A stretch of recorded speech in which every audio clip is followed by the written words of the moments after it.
Welcome back to This is VANCOLOUR. My name is Mo Amir, and tonight we've been talking about policing. And just last week, BC MLAs, as part of an all-party legislative committee, put forth the Transforming Policing and Community Safety in British Columbia report, with proposals to restore trust in BC policing. One of the proposals includes doing away with the RCMP in favor of a provincial police force. But what does that accomplish? To explain it all, we're joined by the legislative reporter for the Vancouver Sun and the province newspapers as part of the Post Media Network. She is Katie DeRosa. Katie, thanks so much for being here tonight. Hi, Mo. Thanks so much. Just talking about the little issue of police reform. I'm sure we'll solve this in no time. Just a light issue, I think. But catch us up here. What spurred the creation of this all-party legislative committee of BC MLAs looking into policing? What was the objective? What were they trying to address? So we have to look back to the summer of 2020, which was when Black Lives Matter protests were happening across Canada and the world following the murder by police of George Floyd. Mm-hmm. So obviously that was a huge incident that sparked governments across Canada, including BC, to question what are we doing to address systemic racism and police brutality. And so Solicitor General Mike Farnworth announced this committee in July 2020.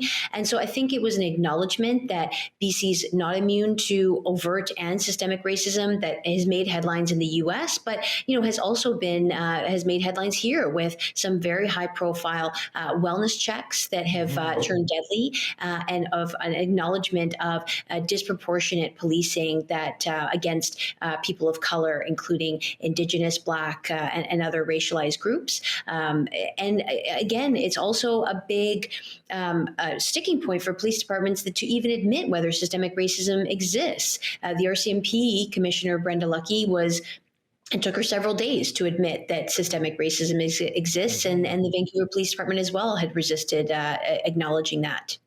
Okay, so the objective here is to look at systemic racism, systemic discrimination. So very briefly, what sort of police reforms are being recommended in this committee's report? So again, these reforms are huge if they were actually acted upon, which we will have to see. But only the small task of doing away with the RCMP and replacing it with a provincial police force. We haven't had a provincial police force in BC since the 1950s. Mm-hmm. Also, recommending the amalgamation of several police departments. Greater Victoria and Metro Vancouver are a collection of smaller police departments that oftentimes work in silos, don't talk to each other. We've seen some problems in terms of policing and individuals who are able to evade police by bouncing between jurisdictions. So that was another recommendation. On mental health, the report also recommends that police should no longer be the first line of defense or the first line of response for mental health related calls, so that there should be an integrated team of social workers, nurses to respond to those types of calls, and also better standardized training for anti-racism, cultural sensitivity, for police officers. So, a lot of recommendations that we'll have to see if how far we get in terms of implementing them. Right. And so those last two recommendations that you mentioned, they seem to at least somewhat address systemic discrimination or systemic racism. But looking at some of these other proposals, like how does the amalgamation of police forces in certain communities to make a regional police force, or the creation of a provincial police force, like how does that restore trust in BC policing or address systemic discrimination?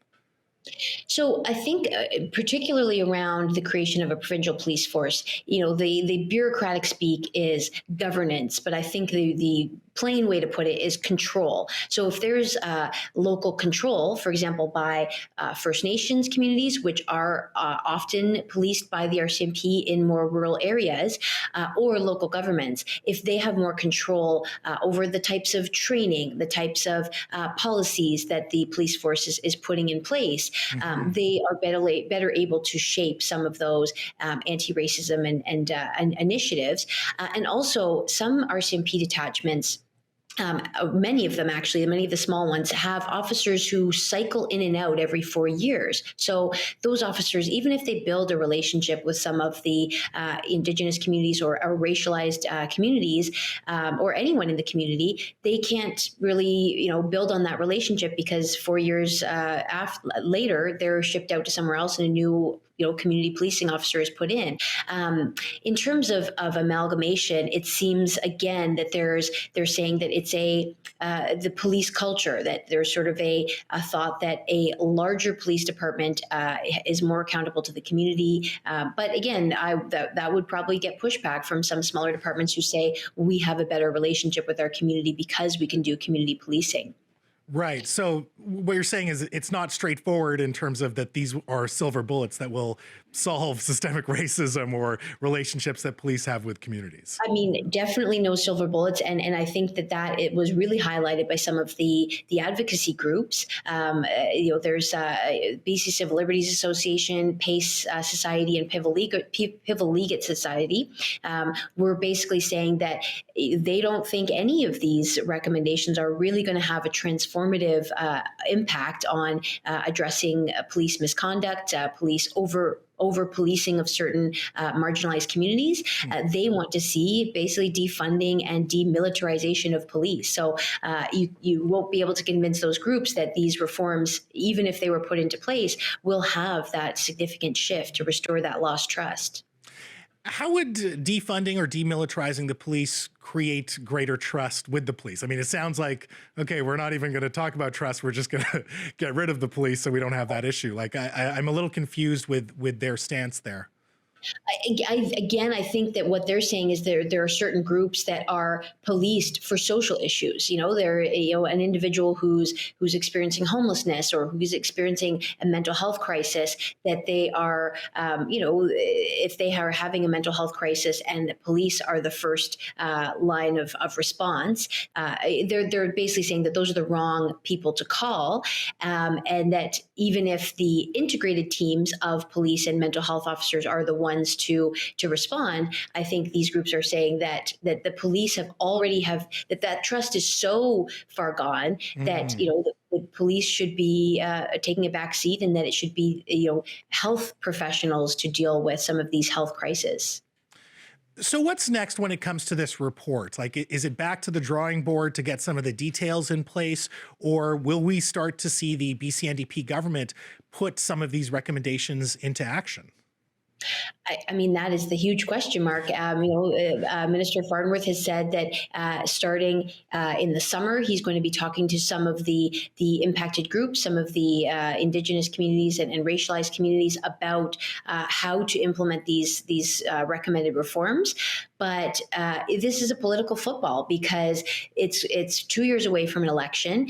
Regionalizing police departments has always been a thorny issue. We've been talking about this issue for decades, and nobody's gotten anywhere on it. So trying to tell, for example, Oak Bay and Saanich and Esquimalt and West Shore that they need to become pals and have one police department and not fight about cost and, get on with it. I mean, that's going to be a tricky pill to swallow. And I don't think it's going to gain any votes from mayors. I know Langford Mayor Stu Young has been pretty strong in saying, we like our RCMP, thank you very much, and don't take them away from us. So if this is going to create any change, it's yet to be seen. I think maybe some of the mental health measures hopefully could be acted upon pretty quickly, since there are already in certain communities integrated teams of mental health and police. So we can hope that takes some stride, and the Canadian Association of Mental Health has had confidence that that's going to be one of the first avenues to actually be acted upon.